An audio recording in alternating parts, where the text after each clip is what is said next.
Welcome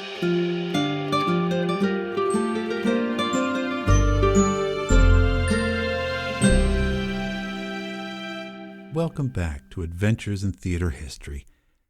Over the past few episodes, we have primarily been detailing the story of Philadelphia theater in the early to mid-19th century. You no doubt noticed that this was a very male-centered narrative. We talked about William Warren and William Wood, about George Frederick Cook and Edmund Kean, about John Bill Ricketts, Thomas Wignell, and Edwin Forrest. And this hasn't just been a failing of my admittedly male historian's brain. In the time period we've been discussing so far, men dominated the theatrical professions, from circus performers and acrobats up through clowns, comedians, scenery painters, and tragedians. Almost all the Philadelphia playwrights we've been discussing were men. The contemporary historians and chroniclers we've been quoting from were men. And we've talked about how even the audience sitting in the seats at the Chestnut and Walnut Street theaters were primarily men.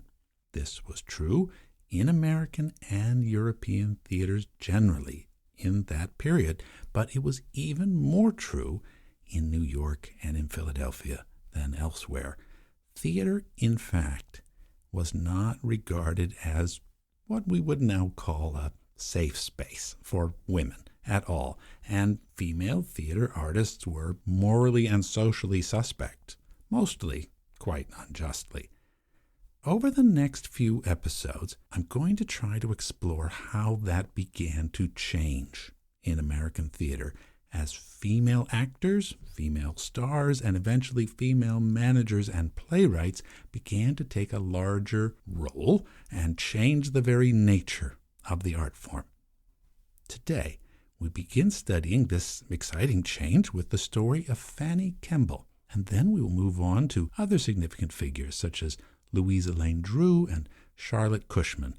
As usual, we are going to concentrate on what was going on in Philadelphia in particular, but this was a larger trend in American culture and society. And I'm happy to announce that instead of only my voice being used to undertake this important task, I have the honor of sharing with you the talents of one of the finest Philadelphia actors working today, Jessica Bedford, who will be doing the voice of Fanny Kemble when we quote her words directly. I couldn't possibly be more pleased about Jess agreeing to help us out today. Believe me, you are all in for a treat. Speaking of delightful experiences, if you go right now to the Academy of the Fine Arts on Broad Street in Philadelphia, you can see 3 portraits of Fanny Kemble by the artist Thomas Sully. They're all opposite wall from Sully's portrait of George Frederick Cook as Richard III that we talked about so much back in episode 10. Again, I put some photos of these paintings on the website. On the wall of the Academy, they are labeled Fanny Kemble as Bianca, Fanny Kemble as Isabella, and Fanny Kemble as Beatrice. In these 3 paintings, we see a vivacious young woman with pale skin, dark hair, dark eyes, and a long neck. In all of them, we can see that, although Sully tries to disguise it a little, that Fanny Kemble had large-ish hands and strong arms and shoulders, quite athletic-looking, really, which was most unusual for depictions of women in that day. And in each portrait, she seems to be on the verge of speech, like she wants to say something to us, quite pointed and direct. Who exactly was this remarkable-looking person? Frances Anne Kemble lived from 1809 to 1893. Although she was English by birth, she spent significant amounts of her life in the city of Philadelphia. Indeed, Philadelphia was to prove both the scene of some of her greatest professional triumphs and personal happinesses, but it was also to be the place where she suffered for years in despair, depression, and frustration. She was a member of the greatest English theatrical family of her day. The Kembles had ruled the London stage for decades. Her grandfather, Roger Kemble, was a provincial actor and theater manager, and he married an Irish actress, Sally Ward, and that couple had 13 children together, a great many of whom ended up on the stage, part of the burgeoning world of transatlantic English language theater that we have been documenting over the course of this podcast. The Kembles were all known for their tall stature, their elegant good looks, the classically mannered elocution, and the oldest daughter, Sarah, became the leading tragic actress of her day, known by her married name as Mrs. Siddons.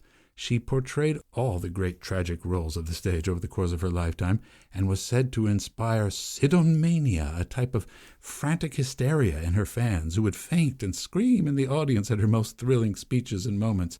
Her only rival in terms of fame was her brother, John Philip Kemble, who was the most successful leading tragedian in London and who rose to become the manager and part owner of the Covent Garden Theatre, even as he was the star attraction of its stage.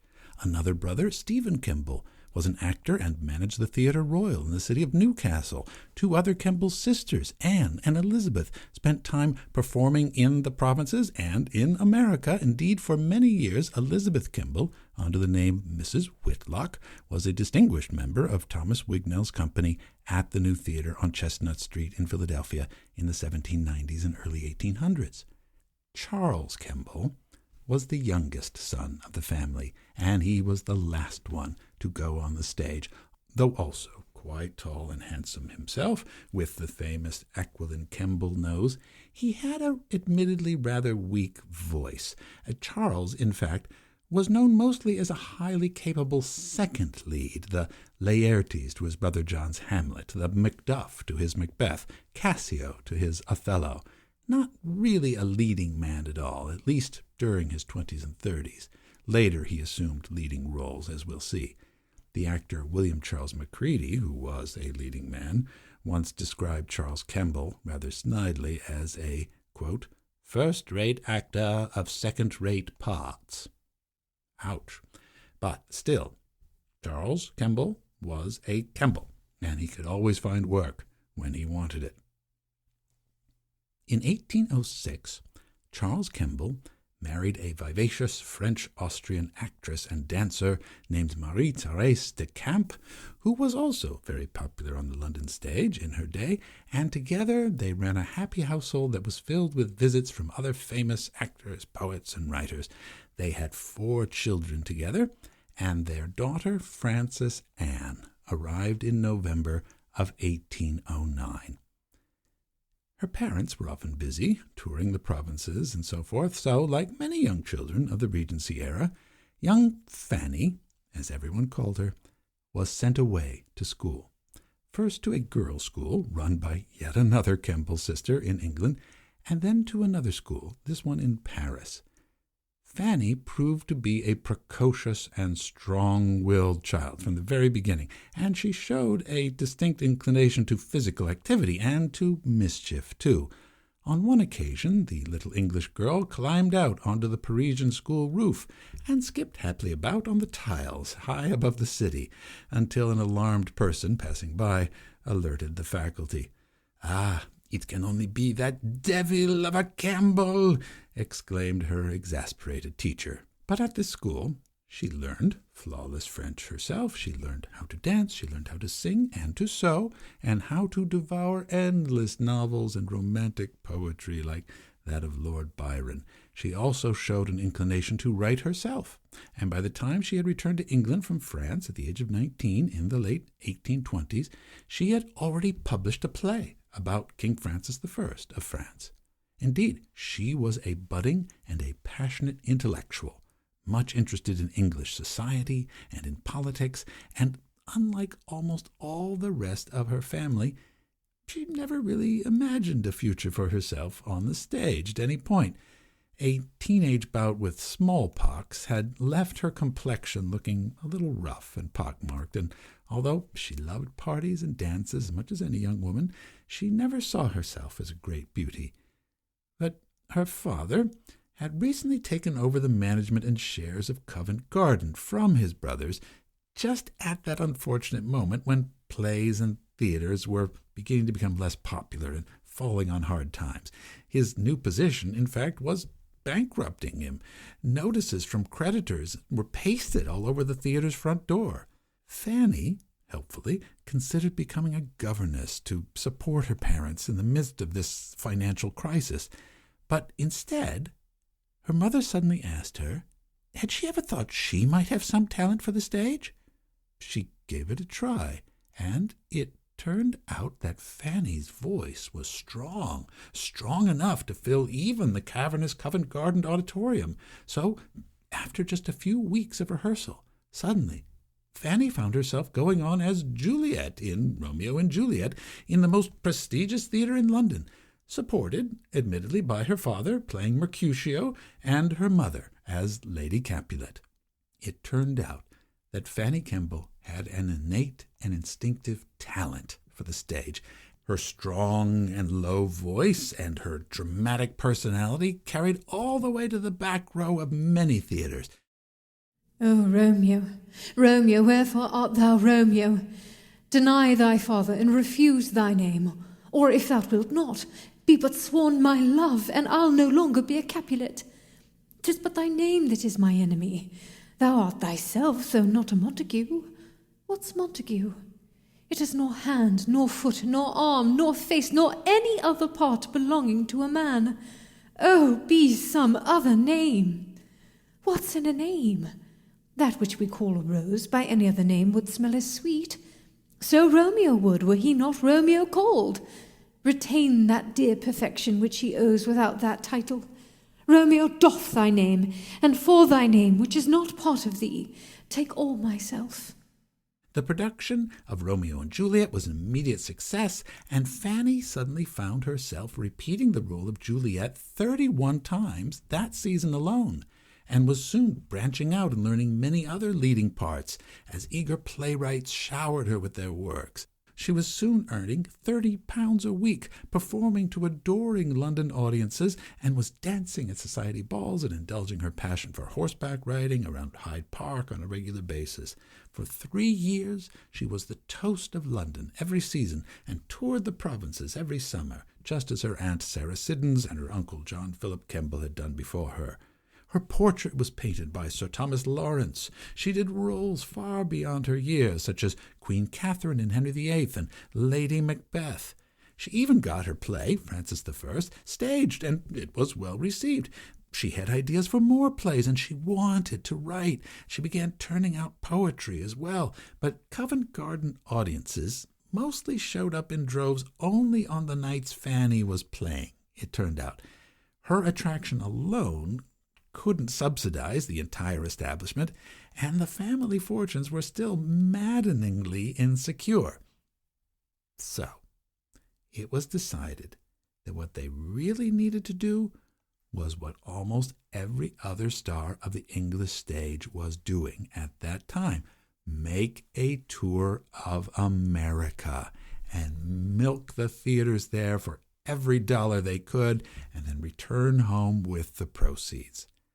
Her father's plan, in fact, was to extricate himself from Covent Garden entirely, and then to retire on whatever fortune he and Fanny could pile up in America. Fanny agreed to this plan, perhaps as much to escape her difficult mother, who was staying behind, as to help out her father. Her mother's unmarried sister, Adelaide, known to the family as Aunt Dal, agreed to come along as a chaperone.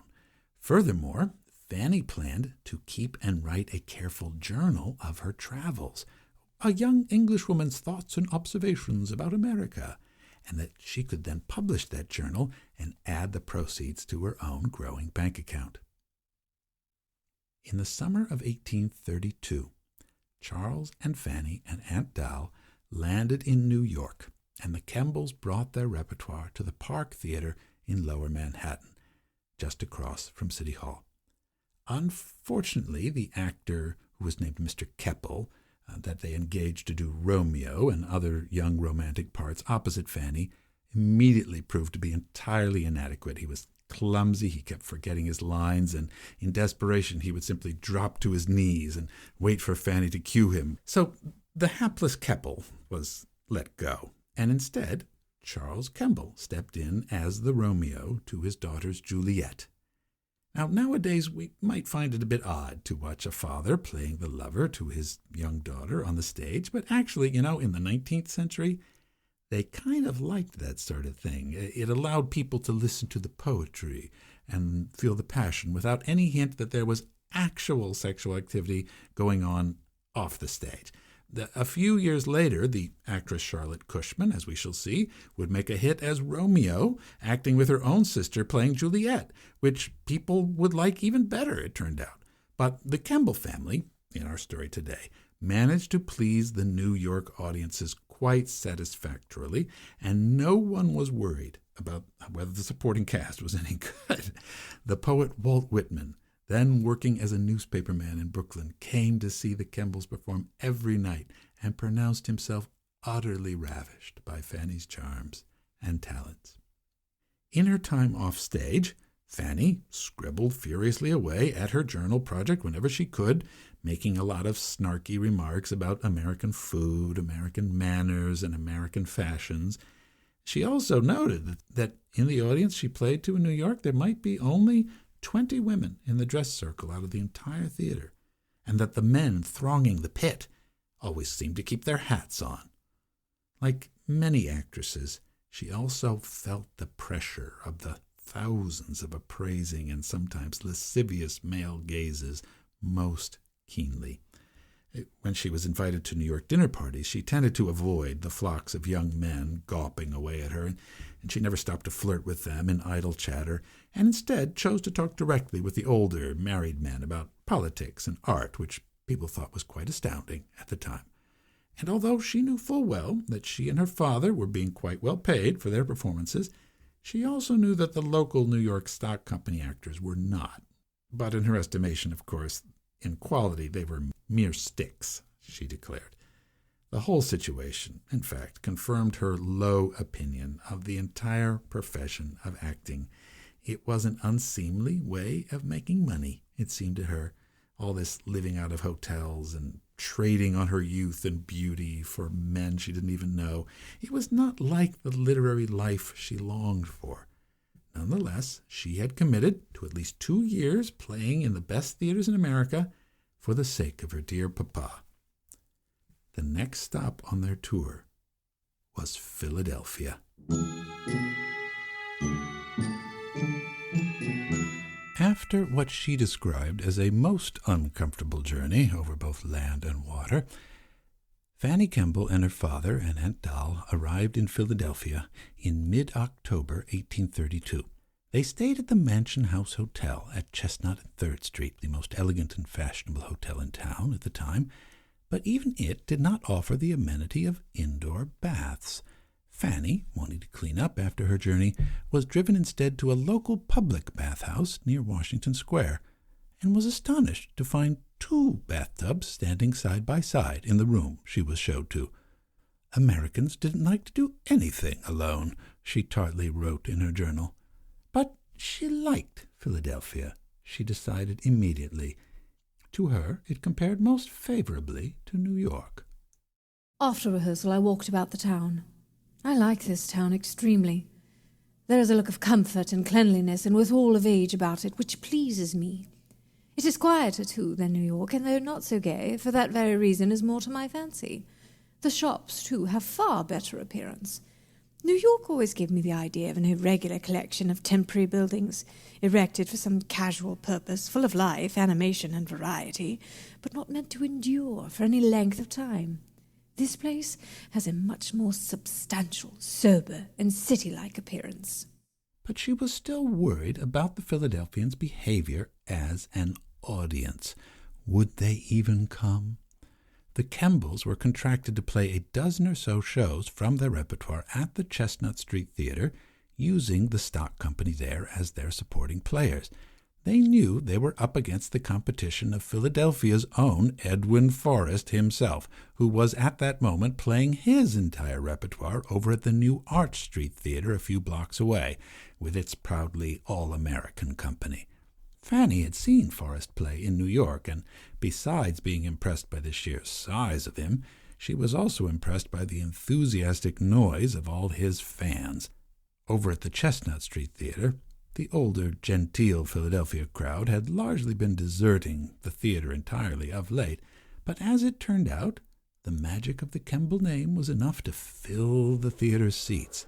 The first night, Charles Kemble performed without her as Hamlet, and Fanny sat prominently watching him from a box where everyone could get a good look at her.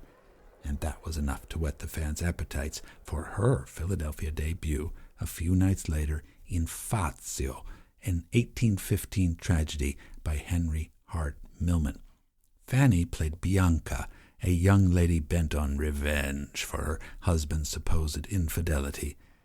Oh, the theater was crowded with fashion and with beauty that night, reported historian Charles Durang, and they were astounded by what they witnessed.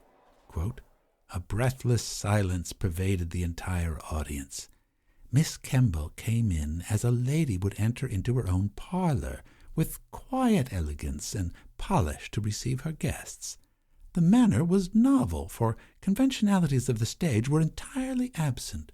When the progress of the scene brought out the passions of the soul in all their various moods, the fearful energy with which she depicted the emotions of jealousy and rage were intense to a degree that the audience did not anticipate. In her first quiet scenes, all was hush as death. It was only at each approaching climax that the feelings of the excited audience burst forth as ecstasies. She had a flashing black eye. Her voice was sweet and musical, well attuned by the elocutionary rules." Close quotes. But it was evidently the quality of her intelligence that really filled Fanny's every moment on the stage, Durang decided. Quote, "The tone and tendency of Miss Kemble's mind are of the masculine, both in her acting and her very able literary productions, abounding in strength and originality of thought." Close quotes. So, a successful debut in the Quaker City, but not according to Fanny herself. In her journal that night, she wrote that her voice had croaked horribly during the performance of Fazio due to a cold she had caught, and her costume was lacking some extra ornamentation that she had asked for, and that her leading man's horrible false whiskers had dripped dye down the side of his face all evening long. Furthermore, she had been mortified by the audience's rapt and mostly silent attention. They were the most unapplausive audience she had ever played to, she said. They were attentive, certainly, but, they did make her work for it. Now, admittedly, Fanny was never complimentary of her own acting in her journals and letters. Even a show that sent her audiences into apparent raptures would receive a verdict from her of just fair.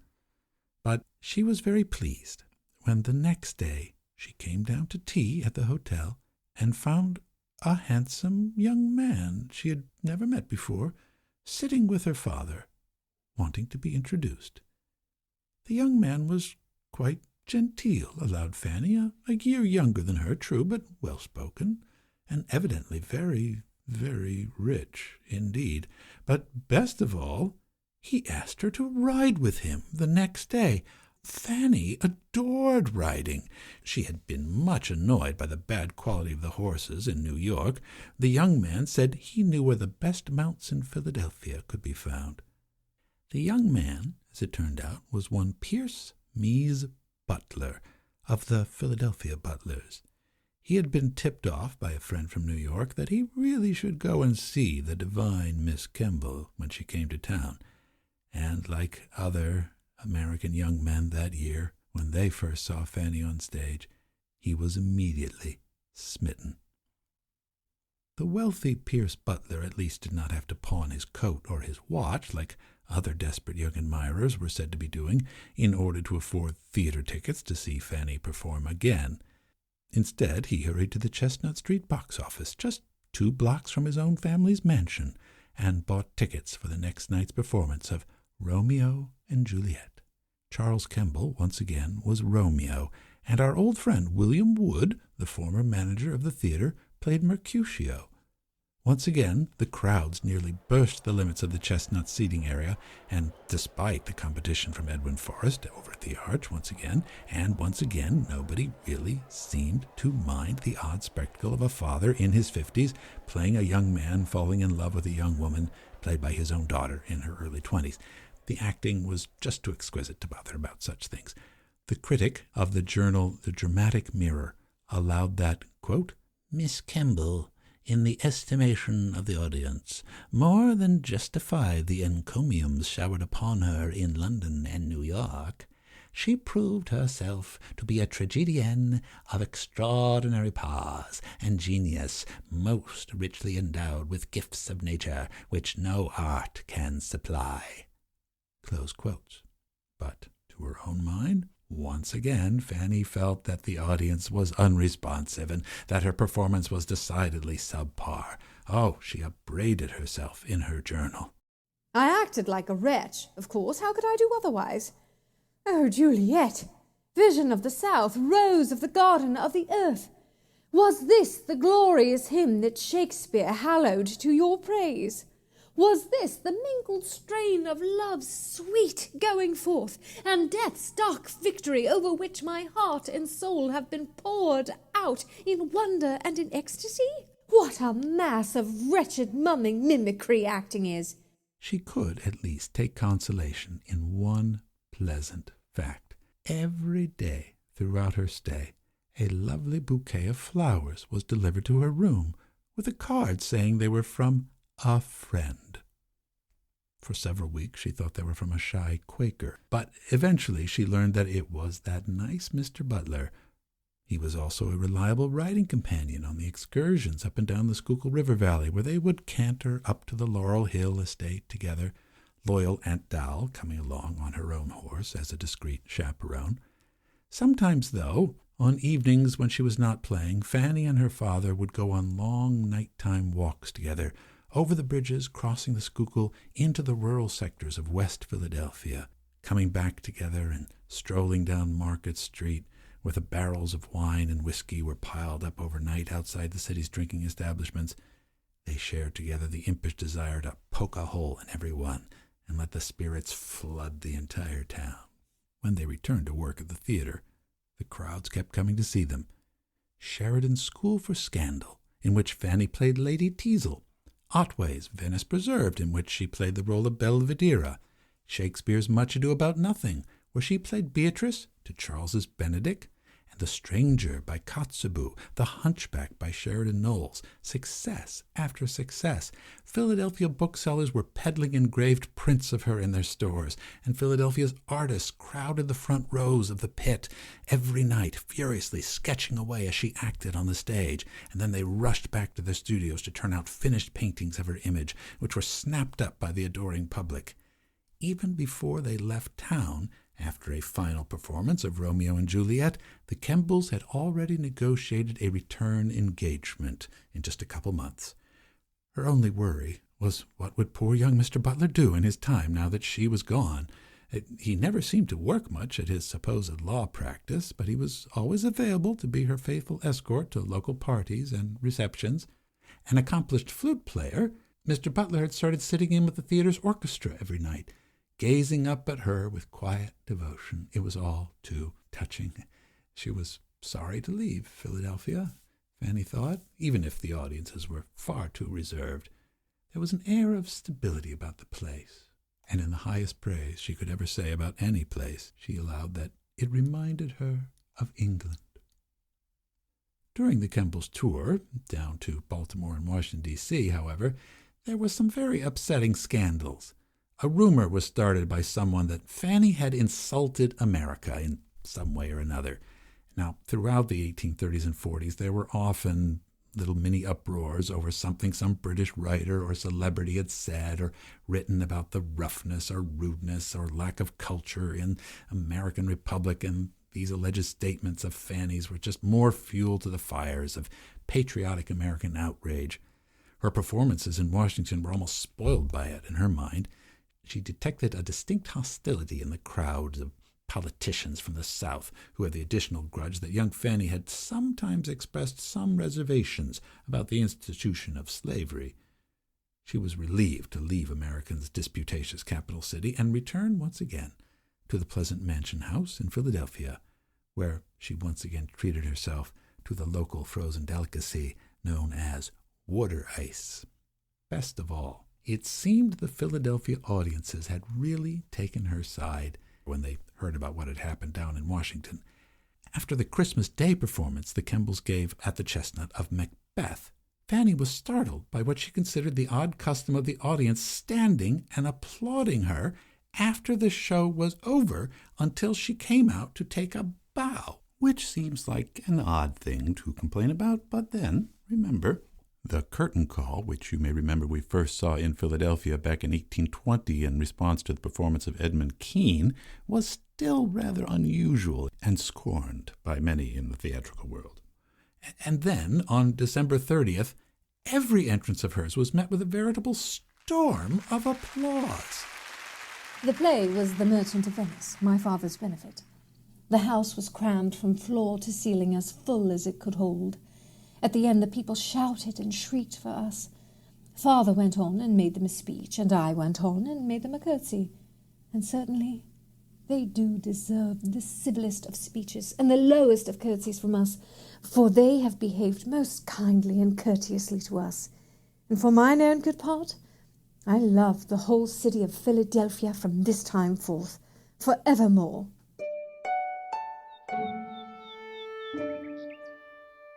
And it's true, the ardent theatergoers in Philadelphia had taken the Kembles to their own hearts, and so had the Society of Local Philadelphia Actors. Now that itself had taken some doing because of the natural reluctance among theater folk to welcome yet another set of visiting British stars who were swanning in to grab a big pile of money and then get out of town. But it was Charles Kemble's respectful treatment of such long-time and beloved Philadelphia actors as William Wood and his wife, Juliana Westray Wood, that really won people over. At the beginning of the new year of 1833, the entire company was transferring its operations to the Walnut Street Theater, which was then under the same management as the Chestnut. Wood, still struggling financially, asked the Kembles if they would appear at the Walnut with him in a performance of School for Scandal that was scheduled for his benefit performance, and offered them their usual fees to do so. Charles Kemble declined, and Wood's face momentarily fell, but then rose again instantly with the English star's counter-offer. "Miss Kemble and myself will feel gratified in aiding your object, only on one condition, that no remuneration of any kind to us shall be mentioned or thought of." Well, the performance went on under those generous terms, and Mrs. Wood, in fact, gave her farewell performance in Philadelphia ever in that play. William Wood, needless to say, had nothing but nice things to say about the Kembles in his autobiography, and from that point on, he noticed that a better quality of people, real Philadelphia society, had once again made their appearances in the audience of both the Chestnut and the Walnut to see the Kembles, which they had not for many years previously. Admittedly, this warming trend of Philadelphia's elite accepting actors as being decent people was nonetheless a reluctant one. It helped when an eminent Philadelphia family, like the Biddles, asked the Kembles over for dinner, but only to a degree. Actors were still tradesmen, and the visits in the not-too-distant past of such renowned rakes as George Frederick Cook and Edmund Kean had done little to improve actors' moral reputations, and there was a sneaking suspicion amongst Philadelphia society about how much time young Pierce Butler was keeping in Fanny Kemble's company. Could he not keep all that lovely money that he was about to inherit amongst their own kind and marry some other local society girl? Well, evidently not. As the months went on, his attentions to Fanny never faltered. It was generally assumed that they had an understanding about their future together now, although nothing was openly said. When the Kembles returned to New York for another engagement, Butler followed them there. When they went to Boston, a town full of young men, everyone stood clear of Mr. Butler. He had family connections down south, they heard, and those were dueling people. So the Harvard boys all lined the streets to watch Fanny pass, going to and from the theater in the evening, and they devotedly serenaded her at the stage door, but it was understood that she rode out on excursions with the flute player from Philadelphia only. When the Kembles made a trip across upstate New York to go see Niagara Falls, Pierce Butler tagged along, making himself useful by bringing along a full set of forks, which he knew were items of cutlery not generally available in the back country of America. And he was nearby when Fanny's Aunt Doll passed away in Boston, having never recovered from an injury she suffered when the party's stagecoach had overturned on the return journey from Niagara. It was in Boston, after Aunt Doll had been laid to rest in Mount Auburn Cemetery, that Fanny Kemble and Pierce Butler finally became formally engaged. Charles Kemble was amenable to the match, though it had been his plan that Fanny would perform at least one more year before leaving the acting profession entirely. The Kembles had cleared at least $35,000 from all their efforts, quite a considerable amount. But he was only going to receive half of that, and it wasn't enough to buy him out of Covent Garden and let him retire. They still had return engagements booked in both New York and Philadelphia, and then could not Fanny perform for at least one more year in London before the marriage actually took place, he asked. Now, this was when Pierce Butler began at last to show the elements of his nature that were perhaps a foreshadowing of what was to come. Pierce Butler had always been incredibly vague about exactly where his family fortune came from, and he had a tendency to promise to do things and then somehow forget to do them and then renegotiate the terms. After initially agreeing to let Fanny go back to England for one more year on the stage before marrying or after the wedding, he suddenly had a different idea. Well, they should get married now, and she could immediately retire from the stage. After all, Fanny had always said she wanted to give up acting, and now she could. She could give Charles all of the $35,000, and he would take care of Fanny as his wife. He had 10 times as much money after all, and more coming his way soon. He would even arrange for his family to send substantial sums to her mother and aunts in England for their old age. Oh, wedded bliss awaited, and a happy and secure life in lovely old Philadelphia was in her future, the city that would be her new home. Fanny and Charles agreed to this plan. Perhaps they would have hesitated if poor old Aunt Doll were still alive. Aunt Doll had often made it clear to Fanny how much the marriage laws of the day made a woman, both in England and America, the ward of their husbands, without any independent financial or legal means, and that perhaps an unmarried life was to be preferred if one wanted financial, social, and intellectual independence. But Aunt Doll was gone, and Fanny's friends in Boston could think of no real objection to the marriage, or any better life plan for her. Fanny needed to settle down so she could become the writer she always wanted to be, they decided. And after all, Pierce was right there. He was so handsome and attractive and so kind and so very, very rich. And perhaps after years of courtship, Fanny was more than ready for the physical side of marriage as well. And so she consented. In April of 1834, as the end of her single life approached, Fanny acted in some good-hearted farces and comedies that made gleeful light of her situation, with such titles as The Wedding Day and then The Day After the Wedding. And on June 7th, 1834, an actual wedding took place at Christ Church, an Episcopal congregation on 2nd Street in Philadelphia. A beautiful old church building. Even then, it still stands today, so you could easily visit, where Frances Ann Kemble became Frances Ann Butler. Interestingly, the wedding was not a big theatrical production. In those pre-Queen Victoria days, that was not yet a common thing to do, even amongst the wealthy and prominent folk in England and America. Nor was there an immediate honeymoon planned. In fact, the ceremony was sandwiched between Fanny's 2 farewell performances to the stage, one in Philadelphia and then one in New York.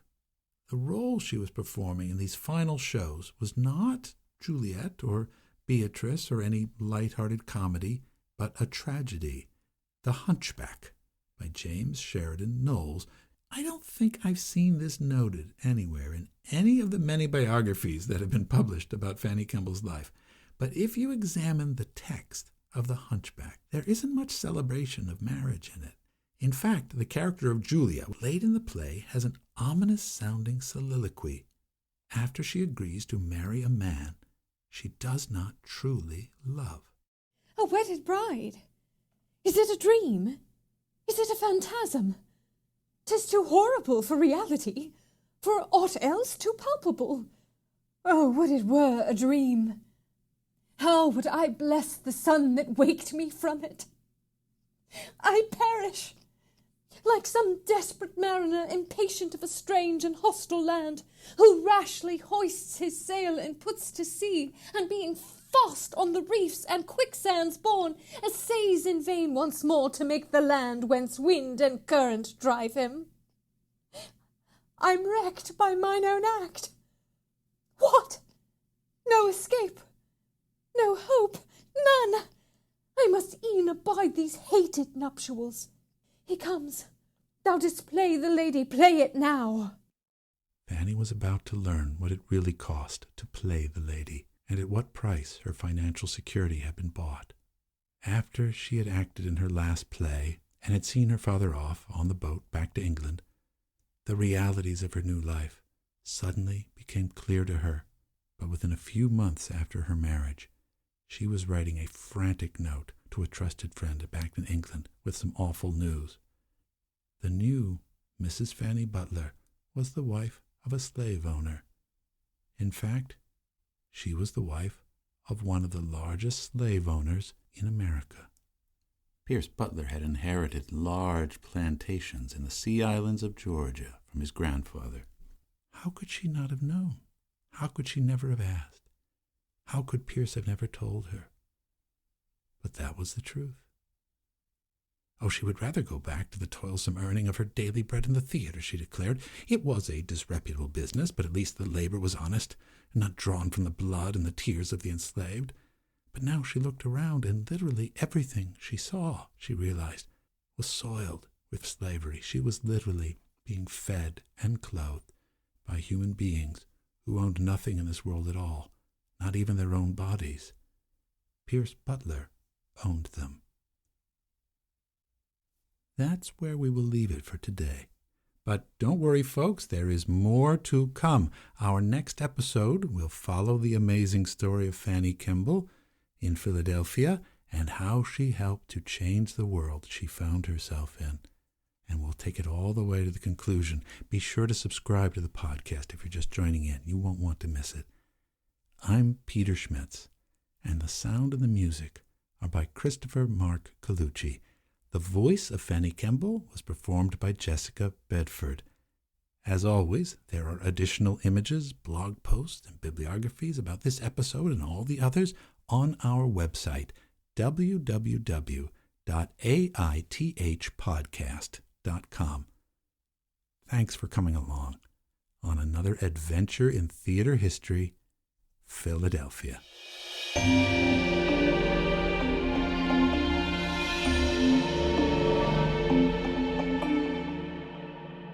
Hi folks, another post-show announcement.